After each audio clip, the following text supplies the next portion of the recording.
Dana, and today I'm going to talk about my experience of scheduling sex twice a week for 4 weeks in a row.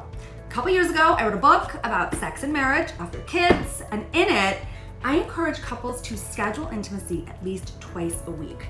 Because after having babies myself, I noticed that I was not exactly overcome with spontaneous lust and desire for sex. Like many moms, I was just tired and preoccupied and overwhelmed, and I felt like my libido had gone into hiding for years. But I also wasn't content to just watch our sex life go down the drain. And so I started planning sex. Literally, I started putting it in the calendar, writing it down amongst all the other things I wanted and needed to do each week as a busy working mom. Now, you might immediately think, oh, planning sex is so unromantic, or that writing it down makes it feel like a chore or an obligation. But for me, it is the exact opposite, because what I discovered is that when I plan for sex, sex becomes really, really amazing. That when I prepare myself for it by thinking about it and creating time and space to get in the mood for it, brainstorming what I want to wear, what positions or energies I want to explore, and also by communicating a lot with Charlie in advance, I find that we have super high quality sex. And I discovered that the added bonus of planning sex is that the more scheduled sex we have, the more spontaneous sex I wanted as well. So scheduling sex has really, really worked for us since having kids. But with the world going crazy in recent months, my husband and I fell into a little bit of a rut with our sex life. And then I realized we had stopped planning for intimacy. And so I decided to challenge myself and my husband to get back in the love game and to get sex back on the calendar twice a week for 4 weeks to bust out of our rut. And I took notes and I'm gonna share them with you. So here's how it went. Week 1. I mapped out a quickie in my calendar on Tuesday morning and a long love session for Saturday. Now, if you're wondering, I told my husband about both dates so that we could really build anticipation together. I even sent him calendar invites over email. He was very excited. We agreed we would let the kids have extra iPad time on Tuesday morning so we could have our quickie uninterrupted. And I organized for my mom to take the kids on Saturday so we could have privacy and really just take our time with each other. And while I don't usually love morning sex, Tuesday's AM quickie was really fun and playful and warm and loving, and it motivated me to put in more thought for Saturday's session, like what I wanted to wear, what toys I wanted to use, how I'd want the session to start with a massage to get me in the mood.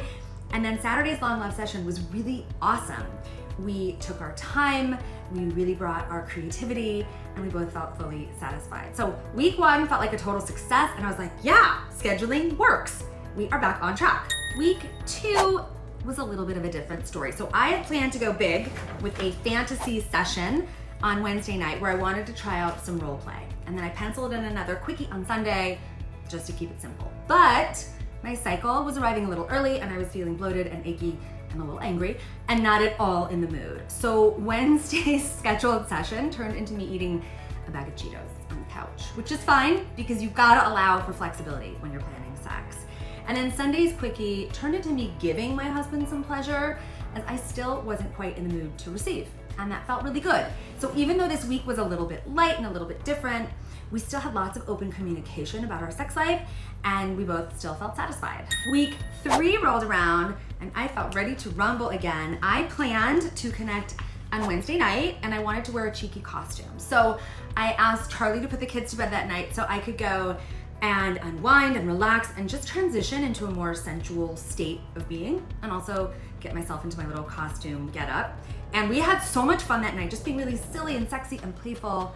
And for me, role play in costumes is not about being serious, just about bringing some variety and play and newness into the bedroom. Now, for our second session that week, we decided to have another morning quickie on Friday because we were hosting family over the weekend and we knew that wasn't gonna happen. So this week, I really started to remember that I actually like morning sex because after we had it those first few weeks, I found that I was in a really good mood for the rest of the day. So yay for that. For week 4, I wanted to sort of freestyle and bring back some spontaneity. So I only scheduled one session for a Thursday night where I knew I could send the kids to the neighbor's house to watch a movie for a little while. But beyond that, I asked Charlie to initiate sex once, and I also committed to initiating sex at least once that week. And because we were in a really good flow from the past few weeks of consistently making love, we actually wound up having sex 3 times this week, which I actually felt really proud of. So what was the end result of my little 4-week sex challenge? I felt like my libido was naturally lifted. I remembered that morning sex is a really great option. I felt closer to my husband. I felt like I had more vitality throughout the rest of my days. And I remembered that the more thought I put into our sex life, the better the sex is. And I felt really, really proud that we had committed to improving our relationship together.